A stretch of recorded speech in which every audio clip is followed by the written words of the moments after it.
Hey everyone, welcome back. I hope you're all doing well. So for today's case, we are heading to Australia for another heartbreaking case. Because today we are talking about a woman named Gemma Lilly, and oh boy, was she a piece of work. But there is one thing that you should know about Gemma, and that is that she was absolutely obsessed with serial killers. And not in an educational way or just out of intrigue like all of us. Oh no, she admired them, she loved them, she really did obsess over them. Which led her to fantasize about murder 24/7. That is literally the only thing that was on her mind. She even wrote a book about it. She even had a murder-themed wedding. Yeah, a murder-themed wedding. And then just to top everything off, she had a bucket list. And the number one thing on her bucket list was to murder somebody. And for years, it was just fantasy. But then she met her perfect partner in crime, a woman named Trudy Lennon. And the two of them together started indulging into these fantasies. And they actually started to build their very own torture room. One thing leads to another, and they hunt down an innocent victim, and everything could end in complete tragedy. So that is the case that we are talking about today, so let's jump in. And I just want to give a huge thank you to today's sponsor, and that is Wild. And if you have never heard of Wild before, they are a company that I absolutely adore. I first made the switch to Wild back in 2021 because at the time I was just fed up with my conventional deodorant. I was getting a lot of irritation. I just always felt like my pores were blocked. But then I learned about Wild. They are a refillable, plastic-free, natural deodorant company. And I'm not gonna lie, I was a little bit skeptical about changing to a natural deodorant. I was worried about performance. Like, I didn't want to be smelly. Of course, no one wants to be smelly. I was worried about the transition period that I'd heard about as well. But I have been using Wild products now for almost 4 years. And trust me when I say this, they really do work. I feel fresher using Wild. I have less irritation. I just feel cleaner overall using Wild deodorant. And I would truly never go back. And there is one thing that I am really excited to tell you about, which is just in time for the Black Friday sales. Wild has released the most gorgeous collection yet. They have released the incredible Creme collection, which includes this absolutely stunning chrome deodorant case. They also have a chrome shower gel case, roll-on deodorant case, and lip balm case. This deodorant case is definitely a showstopper. We also have new seasonal scents, which include Winter Breeze, Black Cherry, and then my personal favorite scent, cinnamon bun. This smells incredible. I want to eat it. I just want to eat cinnamon buns. But then just to top everything off, Wild have also released this incredible gift set. This is the first gift set that Wild have ever done, which includes the cutest case, this bow case, and then also 3 Christmas scents. Again, these scents smell incredible. So if you are looking to buy somebody a gift for Christmas, look no further, or maybe just a gift for yourself. And I cannot recommend Wild enough. I have been loyal to this brand ever since I tried it. I haven't even thought about switching up my deodorant ever since using Wild. And Wild have a US store and a UK store, so you can shop Wild wherever you are. And right now, because it is the Black Friday sales, Wild are offering all of you an exclusive 33% off site-wide. But this is only for a limited time, so definitely shop quickly. And this is such an incredible saving. It is the biggest saving that Wild are doing all year. So it is the perfect time to stock up on some of your favorites, maybe try some new scents. And you can get 33% off at checkout when you enter the code DK33. There is also a link to the Wild website in my description box, and don't forget to use the code DK33 at checkout for an exclusive 33% off site-wide. And using that link and my code really does help out this channel because it lets Wild know that you came from this video. So thank you again, Wild, for sponsoring today's video, but thank you to every single one of you watching right now, because truly without all of you guys, I wouldn't get opportunities like this. And now let's jump into today's case. Gemma Lilly was born in 1991. An exact date of birth is not known, and she grew up in Lincolnshire in the UK, where she lived with her parents and younger sibling. And not much is known about Gemma's younger childhood. She was diagnosed with dyslexia at the age of 6, but apart from that, everything seemed normal. However, that would all change when her mom had what has been described as a complete mental breakdown, and she joined an extremely religious cult.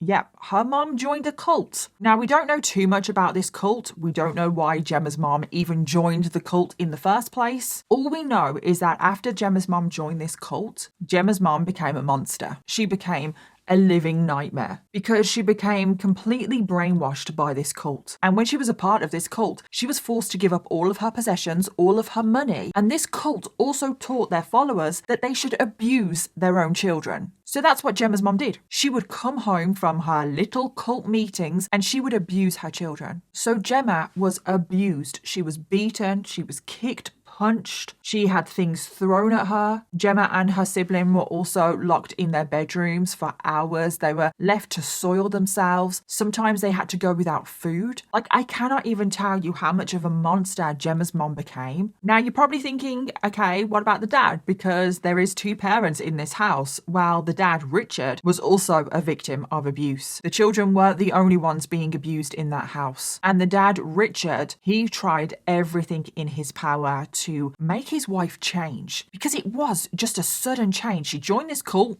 We don't know why. And then she became this monster. But she wasn't always a monster. So Richard was just really trying to get the wife and the mom back that she once was. But in the end, there was just nothing that he could do. And after 2 years of Gemma's mom being this monster, of her abusing everyone in that house, Richard left his wife for good and took the 2 children with him. So Gemma and her sibling, they are now living with their dad alone. And after suffering at the hands of their mom for multiple years, Gemma was getting a little bit older now, and she started to develop some very disturbing obsessions. I don't know if initially these darker obsessions for a child started because she was abused. Maybe that was her way of processing everything, just her way of coping, distraction. But from a young age, she did become obsessed with murder. She started watching a ton of films and documentaries on serial killers. She would dress up like the serial killer and pretend to be them. She also started collecting butcher knives as a hobby. But what is just truly, truly disturbing for a child is that she started to fantasize about murdering and torturing somebody. And she's a young child, possibly like a young teenager at this point. And she is imagining in her mind creating a torture room where she could take all of the people that have harmed her in her life into this torture room and torture them and end up murdering them. Now, to me, that seems like a reaction to her experiencing abuse at the hands of her mom. She's very angry at her mom. She's probably angry at the world, and she's picturing almost fighting back against her mom. And that is almost how she's processing the abuse and what she went through. And she dreamed about becoming an infamous killer / serial killer herself, like the people that she idolized. And she is literally only around 12 years old at this point, and this is what she is fantasizing about. Anyway, we skip forward a little bit, and Gemma's dad, Richard, gets a new girlfriend called Nina. So Gemma now has a new stepmom. So the new stepmom, Nina, as soon as she met Gemma, she instantly became very freaked out by Gemma. Nina has said that she just always felt on edge around her stepdaughter. She was very uncomfortable with her darker obsessions, and she was just very worried about the child that Gemma was turning into. But whenever Nina would bring up her concerns to Richard, the dad, Richard would just brush her off. He would completely ignore her. He didn't want to hear about it. He buried his head in the sand, which is not the answer. Gemma is not being secretive about her obsessions. She is talking about them. Her dad, Richard, knew that she was obsessed with serial killers. And like I said, her obsession, it went further. She wanted to be one. She fantasized about killing somebody. Burying your head in the sand is not the answer. If maybe Gemma had gotten the help that she so clearly needs as a child, maybe this case would never have happened. Who knows? So anyway, a few more years pass. Gemma is now in high school, and she's a really good student. She's very intelligent. She got very good grades. And by the time she is 15, Gemma actually discovers a new passion, and that was creative writing. But what did Gemma write about? Serial killers. And just killers in general. That was literally the only thing that she was interested in. So now Gemma was writing incredibly dark and edgy fiction about serial killers. She made up a character who was a serial killer, and this serial killer would go around murdering people in extremely graphic ways. There was a lot of torture involved in her fiction. And the content of the book is incredibly dark. It would be incredibly dark for anyone to write, but especially as a 15-year-old. One line read, quote, "I feel as though I cannot rest until the blood or the flesh of a screaming, pleading victim is gushing out and pooling on the floor." Gemma even gave her serial killer character a nickname. She called him SOS, named after the real-life David Berkowitz, the son of Sam. And David Berkowitz was another killer that Gemma was absolutely obsessed with. She also made her fictional character, SOS, the leader of this murder cult, and the followers would violently torture and murder people to please the cult leader. Now, again, I can't help but think, does this all go back to her mom? Her mom was a part of a cult. And because her mom was a part of the cult, her mom abused her. Now she's fantasizing about murdering and torturing people. Now this fictional character is also part of a cult. It 100% all goes back to her mom. Gemma 100% has mommy issues. And I think we can all understand why. And this is what I mean when I say she needed help. Her dad should never have buried his head in the sand. She needs help. And her dad, Richard, was aware of her obsessions, and he was aware of this book that she was writing. He would actually read the book as she was writing it. And Gemma ended up writing a 200-page novel which was focused on this fictional character, SOS, who was this serial killer / cult leader of a murder cult. And she became so immersed into this fictional world, it almost was like she couldn't distinguish between fiction and reality, because she basically did just live in a fantasy land. She got SOS tattooed on her body after her fictional character, and probably also after Son of Sam. She also would sign her name SOS. She would also tell people that SOS was coming out whenever she got angry, almost like in a threatening way. It did seem like Gemma was pretty much channeling and trying to turn into her fictional character. And like I've said, her dad was aware of this. He was reading her book as she was writing it. He was aware that she was referring to herself as SOS. And he just didn't really seem concerned about this at all. And I'm like, how? How would you not be concerned? He actually supported her creative writing and thought that it was a good outlet for her, which, maybe it was. Maybe this was a good outlet for her. However, she still needs help. And Gemma's stepmom, Nina, she's still around and she is still freaked out about all of this. She could definitely see that things were going south. But again, every time she brought it up to Richard, he would just brush her off. He didn't want to hear about it. And Nina did try her best to get through to Gemma, to help her, to try and change her behavior. But Gemma wasn't having any of it. And the older she got, the more violent and disturbing her fantasies became. And in the end, her stepmom, Nina, couldn't take it anymore. She actually called Gemma a psychopath, that she was devoid of empathy, and she was becoming increasingly deranged. And after 2 years of being in a relationship with Gemma's dad, she ended the relationship because of Gemma's disturbing behavior. And now we get to 2010. Gemma is now 18 years old and she makes a very big decision. She decides to move all the way to Australia. She just wanted a completely fresh start in life. So she moved halfway around the world to start again, to be on her own and to move away from her family. She ended up moving to Perth and she got a job at Woolworths supermarket, and her co-workers have said that Gemma was very likable, that she was very quick-witted, that she was funny, she was very easy to get on with. But around 4 to 5 months after moving to Australia, Gemma's true colours came to light. Because Gemma, she finally felt comfortable to reveal who she truly was to her co-workers. She started telling her co-workers all about her passions in life. And as we know, what are her passions? Her passions are literally torture and murder. So one day she literally just rocked up to work and started talking about her passions and her hobbies, about her creative writing, about the fact that she would write about murder and torture. And her co-workers were shocked. They were very taken aback. Gemma started showing her co-workers her fictional book that she had wrote, and her co-workers were like looking through this book, and her co-workers were very disturbed. They were like, what the hell? I mean, wouldn't you? One day you think you're working with this really funny, likable person, and then the next day they come in with a book that they have written about serial killers, about murder and torture. She also started bringing in her collection of butcher knives to work, which is not appropriate.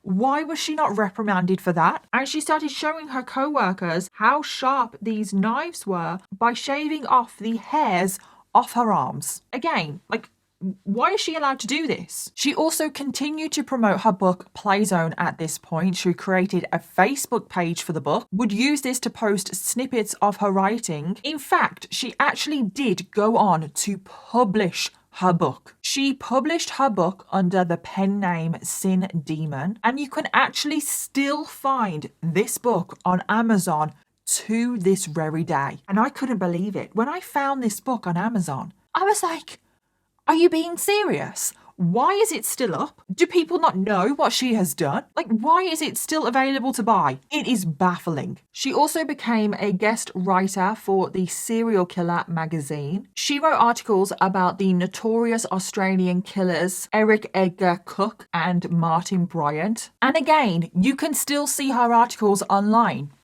And I'm like, why have these not been taken down? Does literally no one know what she has done? We now get to 2012. Gemma is now 21 years old, and she has been in Australia for 3 years now. But now she is told that she needs a visa. And Gemma had no idea how she was going to get a visa, but she didn't want to go back to England. So she needed to do something to get a visa. So this is when Gemma decided to set up a completely fake marriage, and somehow she convinced her gay friend Gordon to marry her. And I have no idea what Gordon was getting out of this. I don't even know how close he was with Gemma. Like, I don't know why he did this. But anyway, Gordon and Gemma, they get married, and obviously this whole wedding marriage is fake. It's purely so Gemma could get a visa. And this wedding had the most bizarre dress code for a wedding that you have ever heard, because it was all based around murder. People had to dress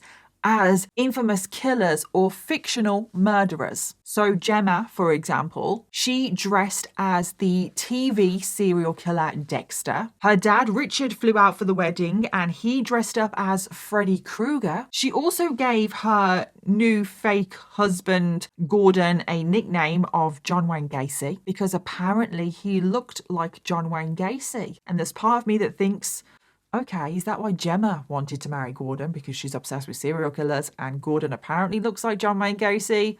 I don't know. So Gemma and Gordon, they get married, they do move in together, and Gemma was telling everybody that this marriage was completely legitimate, it was real. However, we later know that it definitely wasn't, because later people have actually come forward to say that Gemma was having sexual relations with other people outside of her marriage, which obviously we know that the marriage is not real anyway, it's literally just for a visa. One woman, Kim, has come forward to say that she did have sexual relations with Gemma while she was married, where her and Gemma would strangle one another and cut each other whilst engaging in sexual activity. So this fake marriage lasted for about 2 years before in 2014, very tragically, Gemma's husband Gordon did take his own life. Now we don't know why this happened, but tragically he was taken away from his family and Gemma got what she wanted. She now had permanent residency in the country of Australia, and now that Gemma permanently lived in Australia, this would have devastating consequences later down the line. After her husband Gordon had taken his own life, Gemma did struggle mentally. She travelled back to England to stay with her dad for a while. She actually told her dad that she didn't want to go back to Australia, but her dad convinced her to. He actually told Gemma that her going back to Australia would be the best thing for her. So Gemma now returns to Australia, which obviously she can do. She can live in Australia now for the rest of her life. And she goes back to Australia. She does buy her own home. And this is actually the first time in Gemma's life that she is living alone. And it is when she is living alone that her dark obsessions just went into overdrive. Because we know that she has been obsessed with serial killers, murder and torture from the age of 12 years old. She has been obsessed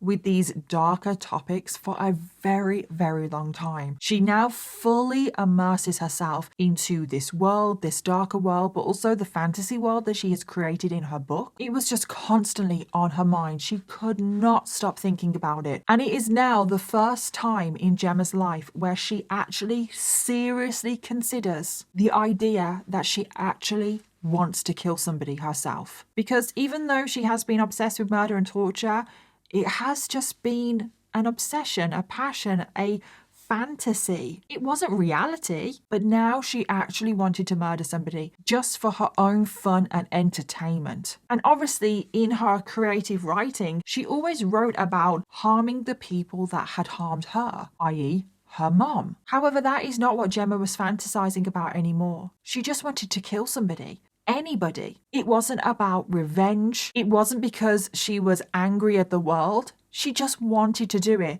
for fun. She was just so thrilled and excited about the prospect of murdering someone and having that much control over somebody's life. And this is when she wrote her bucket list. And the top thing on her bucket list was wants to murder somebody. She also specified on her bucket list that she wanted to murder somebody by the time she was 25 years old. Now, Gemma is currently 23, so she is considering murdering somebody very, very soon. She also started openly talking to her friends, her colleagues about her bucket list, about how now she was seriously considering murdering somebody. She would say, quote, I just really, really want to kill somebody. The feeling is getting stronger and stronger. I can't control it any longer. Gemma also spoke to her friends and co-workers about an urge to kill. That she had this urge that she needed to see blood, that she needed to see somebody die. And obviously this is very, very, very concerning. But whenever she spoke about this to her friends, to her colleagues, to anybody, nobody took her seriously. They all just thought,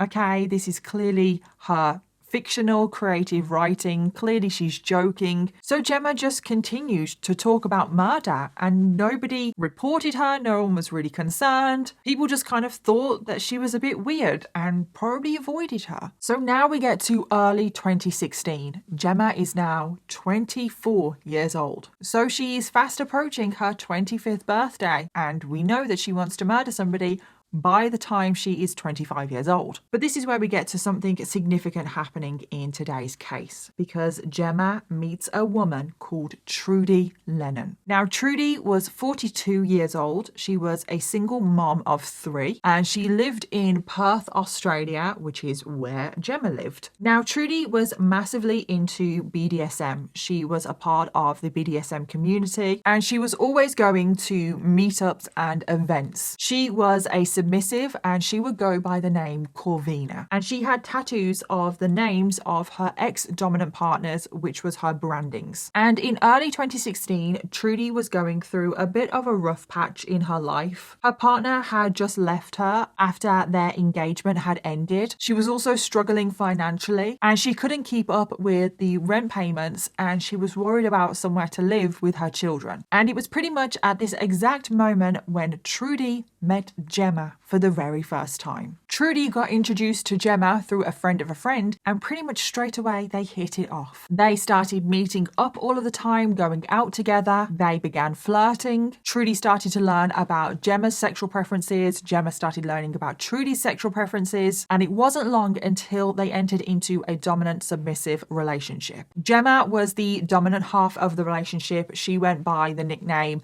SOS, which of course she did because that is basically the name that she uses for everything. And Trudy was the submissive half of the relationship and she went by her name Corvina. And the two of them are now in this dominant submissive relationship. Trudy got the name SOS tattooed onto her. And literally within only a few weeks of knowing each other, Gemma asks Trudy to move in with her. And Trudy jumped at the opportunity because she was worried about somewhere to live with her children. She was really struggling financially. So Trudy and her 3 children Aaron moved in with Gemma, but this would soon have very devastating consequences. But initially, everything was great. However, after being with each other 24/7, it wasn't long until Gemma's true colours came to light, because she shared her passion for murder and torture with Trudy. She gave her a copy of her fictional book Playzone to read and told Trudy that she had a desire to murder somebody and it was actually on her bucket list. And what did Trudy do? Did she run for the hills? Did she think, oh my God, I have to get out of this house. I need to protect my 3 children, because remember that there are 3 children now living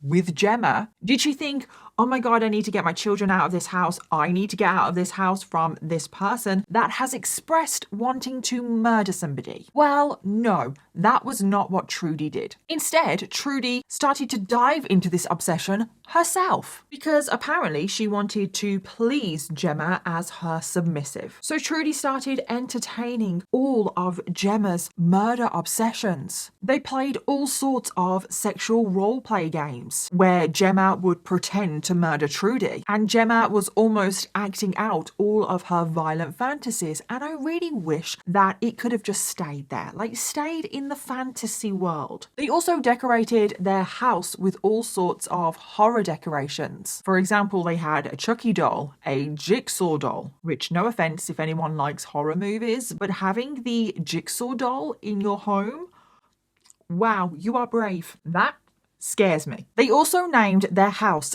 Elm Street, and Gemma bought a motorbike with the registration 1SOS1. The two of them were also texting one another all of the time about their murder desires, and it's just crazy to me that Trudy seems to be fully on board with this straight away, no questions asked. I mean, I don't know if this point she still thought it was like role play in their relationship, but it does become very clear very soon that it's no longer just fantasy. Gemma really wants to do this, and Trudy still goes along with it. So yeah, it's just baffling that Trudy really is on board with this straight away. So anyway, in their messages to one another when they are texting about their fantasies to murder somebody, Gemma wrote, "I feel as though I cannot rest until the blood or flesh of a screaming victim is gushing out and pooling on the floor. I cannot shift this belief that the world has become not only ready for me, but it needs me to be ready." Whatever that means. And Trudy replies, "It is definitely time. I am ready. You are ready." And like I've just said, most people would think, okay, this is clearly fantasy. This is clearly like role play, but this is not fantasy anymore. And things are moving so quickly in today's case, because after only living with each other for only 3 weeks, that is how quickly all of this is moving. They have only been living together for 3 weeks, and both women are now expressing that they are ready to kill. So Gemma starts saying that she needs a victim. And sadly, this is when Trudy tells Gemma that she actually has the perfect victim in mind. And this is tragically where I have to introduce an innocent young man by the name of Aaron. And Aaron Page was 18 years old. He was also living in Perth, Australia. And he was just described as fun-loving. He was incredibly kind. He went to church every weekend. He was really close with his parents. Aaron was also on the autistic spectrum, and because of this, he did face a few difficulties in life. He was sadly bullied at school. He struggled to make friends. He had some learning difficulties. However, he was also extremely gifted and talented with computers. He loved gaming. IT was his favorite subject. One of Aaron's teachers, a woman named Megan, almost took Aaron under her wing, and she did her best to protect Aaron from the bullying that he faced. And Aaron actually saw this teacher as almost a friend, and she was just incredibly sweet to Aaron. And Aaron was somebody that was extremely trusting. You could definitely maybe say he was naive. He was incredibly innocent. He just always saw the best in people. He never saw any bad, which meant that he was very easily manipulated, which again just breaks my heart. But Aaron did have a small group of friends that he was incredibly close to. He was known to his friends as Azza, and he would entertain his friends for hours with all of his quirky little stories. He loved superheroes and anime. He loved Japanese culture. He was actually learning how to speak Japanese, and at 18 years old, he was actually saving up to go and travel to Japan. And all Aaron wanted in life was just to be happy, to settle down, and to have a family. And now we get to Aaron's relationship with Trudy, because obviously Trudy told Gemma about Aaron, and Trudy actually knows Aaron very, very well. Trudy had actually known Aaron for years because Aaron had lived on the same street when he was growing up. They had lived on the same street for 8 years, meaning that Trudy had known Aaron since he was 10 years old. So she had seen him grow up, which makes this so much worse that she now sees Aaron as the perfect victim. And what also makes this so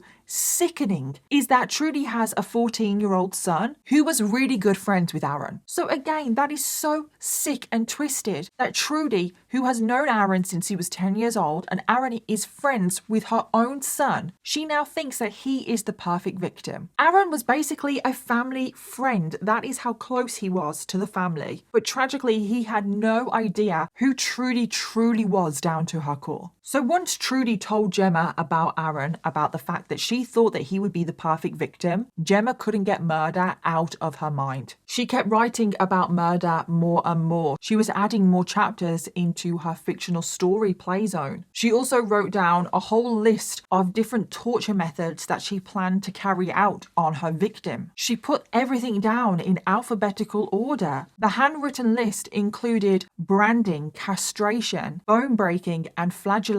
The list also included force feeding, foot roasting, whatever that means, genital mutilation, oxygen deprivation, scalping, Chinese water torture, and many more. And Gemma fantasized so much about torturing somebody and carrying out all of these different torture methods that she wanted to build her very own torture room. So this is exactly what Gemma and Trudy did. Inside their house, which is named Elm Street, remember, they built their very own torture room. They hung blue plastic sheets all around the walls to hide the bloodstains that they would create. They placed a white hospital bed in the middle of the room that they were planning on strapping their torture victim to. There was also a bright red metal tool cupboard that Gemma planned on storing all of her torture instruments inside of. She placed all of her various different butcher knives in there that she had collected. She had scalpels for removing skin, a bone saw for cutting through bones. Like, it's actually terrifying that she actually did this. She actually built this torture room. She actually planned on carrying out all of these torture methods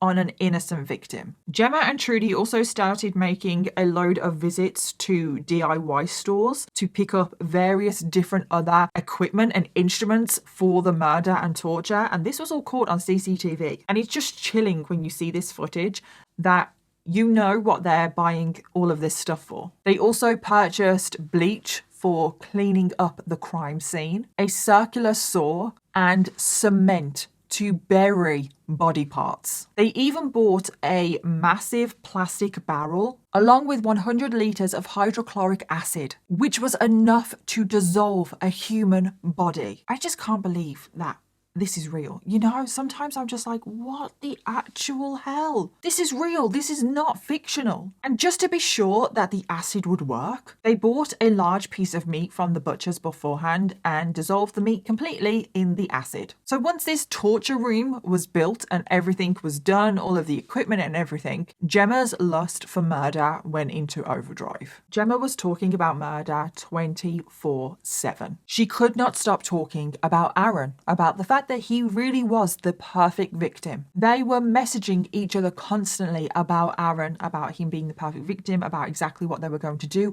on Facebook. They were leaving a massive digital trail. Gemma wrote, "Meat is meat. Each body a chance to beat them all, and all failed attempts aren't really fails when I free the planet from all the pathetic humans like him. The world is overpopulated as it is. There will be plenty more chances." And that just makes me so angry. How dare she describe Aaron as a pathetic human? Who is she to call anybody that? If anyone is pathetic, it is her. And eventually, Gemma decided that she couldn't wait any longer. Her lust for murder had grown too strong. And tragically, this is when the pair decided that they wanted to act. because we now get to the 13th of June 2016. At this point, Aaron was living as a boarder with a woman named Adrian. They had met through church and she had taken him in. And on this morning, Aaron was just eating breakfast when he received a phone call. And who was phoning Aaron? Well, it was his family friend,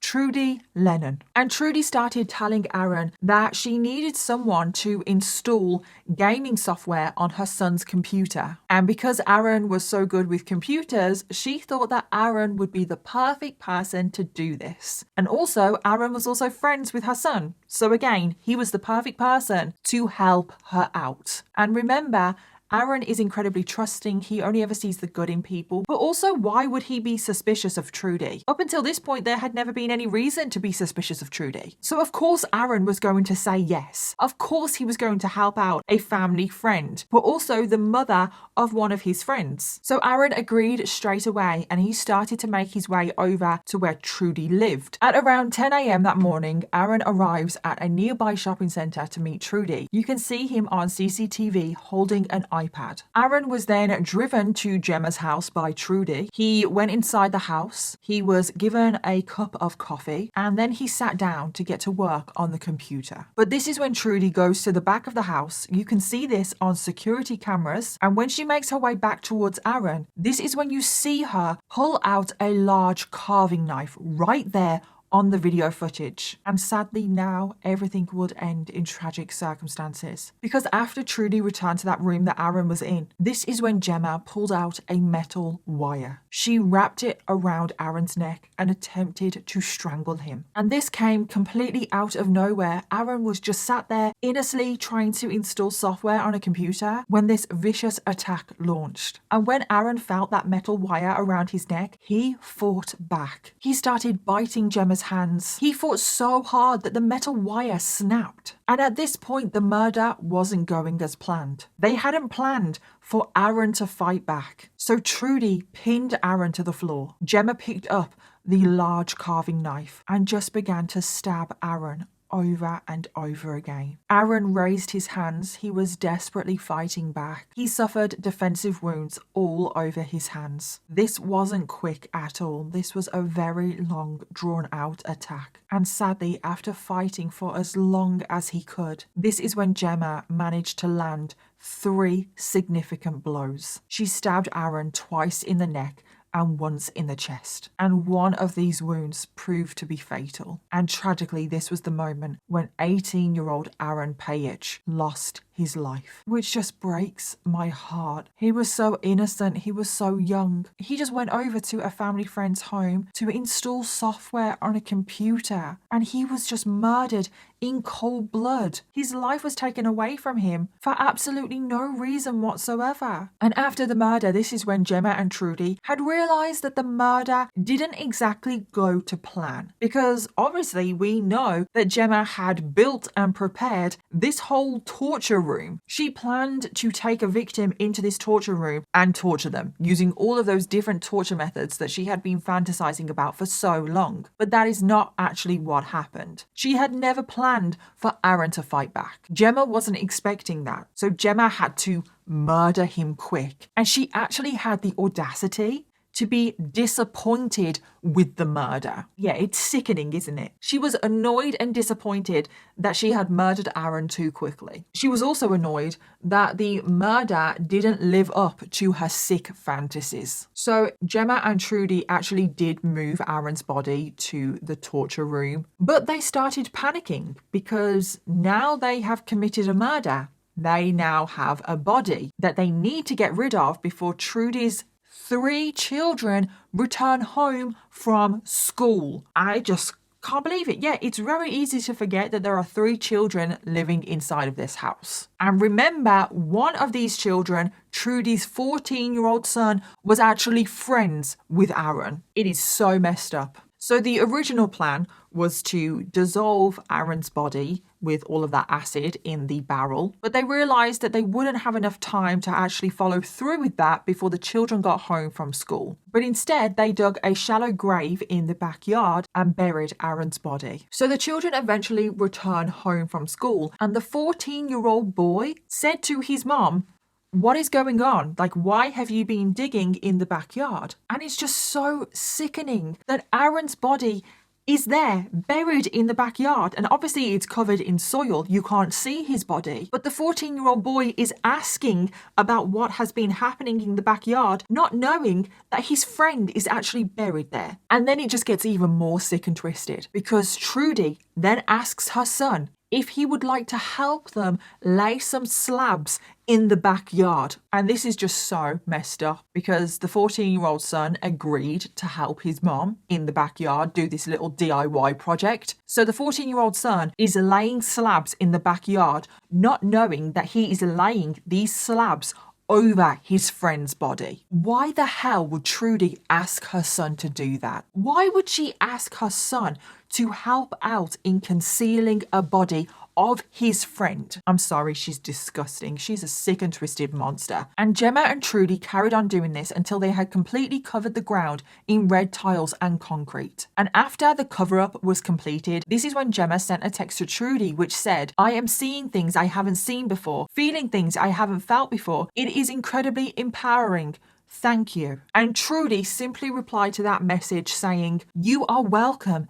SOS." So we now get to the next day. It is now the 14th of June and Aaron hasn't returned home. His phone was also turned off and no one could reach him, which was unlike Aaron. So later on that day, Aaron was reported missing. The police started their investigation and they pleaded with the public for any information. However, no leads came forward. The police had no idea where to go with their investigation, where Aaron could be. And it did seem like Trudy and Gemma were about to get away with murder. 5 whole days pass and no one came looking at Gemma and Trudy as being responsible for Aaron's disappearance. So Gemma was truly convinced that she had gotten away with murder. So now Gemma started to fantasize about the next murder. Because remember, she wants to be a serial killer. So it is not going to stop at Aaron. She started to believe that she could be this infamous serial killer and get away with all of these murders and be like her idols. And she became so cocky about the fact that she had murdered Aaron and was getting away with it,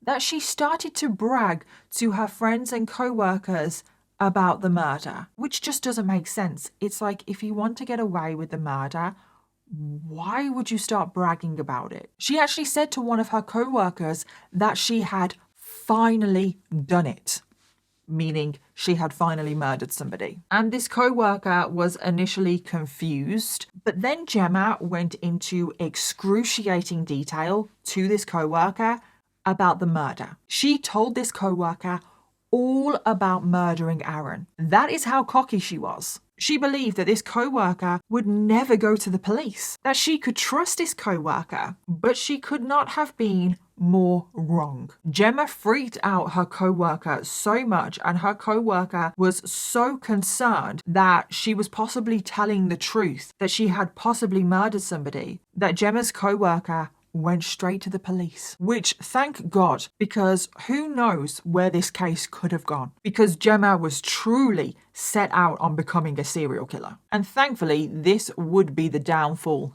of Gemma and Trudy. Because when the police arrive at Gemma's home on the 20th of June, a week after the murder of Aaron, the police look around the home and there are no signs of Aaron. Gemma actually took the police out to the backyard voluntarily and started to brag about the DIY project that she was carrying out. She actually said to the officers, "Oh, look at all of my red tiles. Don't you think they're nice? I laid them all myself." And I'm like, wow, you really are stupid. She is literally pointing the police in the direction of the body. And I don't know why she did this. I mean, I'm assuming that she thought she would still get away with the murder. She probably thought that she would be able to commit many more murders, become this infamous serial killer, and then later on when people would talk about the infamous serial killer of Gemma Lilly, people would say, oh my God, she literally pointed the police in the direction of her first victim. That's what I think anyway. I think she wanted to create this very infamous story about her murder and how she carried it out and how she fooled the police. But thankfully, the police were having none of it, because the next day the police returned to the home with a warrant and they dug up the backyard. And sadly, they found the body of Aaron. They also discovered their torture room, which was covered in bloodstains. They found all of Gemma's torture equipment, which was dozens of knives, the bone saw, scalpels, a machete, a list of all of the torture techniques that she wanted to carry out, a pot with meat submerged in acid, which was evidence of their test run. And then there was Gemma's CCTV footage, which captured everything. It captured Aaron entering the house, Trudy with the knife. It's like, again, why did they not think that through, that they had cameras in their house? Which of course led to Gemma and Trudy promptly being arrested. A year later, in October of 2017, both women finally went to trial, and unsurprisingly, they both turned on one another. They both blamed each other, both said that it was the other that had murdered Aaron, not themselves. However, all of the evidence proved them wrong. It was clear that they had both worked together, and thankfully, both women were found guilty of murder. They were sentenced to life in prison, and they have to serve a minimum of 28 years, which is actually one of the longest jail terms in Western Australian history. And bizarrely, Gemma's dad, Richard, he still to this day campaigns that his daughter Gemma is innocent. You believe she's innocent? Yes, 100%. Could you not just be lying to you? No. No. Why not? I know my Gemma. I looked in her eyes, and she seemed to think telling the truth would see her all right. In my eyes, it's a setup from start to finish. So he is still burying his head in the sand. So yeah, some things don't change. But this case was just so messed up. Everything was just so unnecessary, but I still just cannot get over Trudy. Why the hell did she mention Aaron? Like, why? He was a family friend. She had known him since he was 10 years old. How could anyone do that? How could anyone think, oh yeah, that kid that I've known since they were 10 years old, they would be the perfect person to murder? But not only that, Aaron was friends with her son. So I really just cannot get over Trudy and her involvement in this case. It's just so heartbreaking what they did to Aaron. And now I do want to end this video focusing on the victim of today's case. Aaron was described as a fun, loving, kind and trusting young man. He was extremely gifted with computers, loved spending time with family and entertaining friends with his stories. He dreamed of traveling to Japan one day, enjoying life to the fullest, starting a family, but all of this was tragically taken away from him far too soon. He was just 18 years old. And that brings us to the end of today's case. As always, let me know your thoughts, theories and opinions. And don't forget to leave me case suggestions in the comments down below, because I always want to know what cases you want to hear next. Thank you again to Wild for sponsoring today's video, and I'll see you all in my next one. Bye.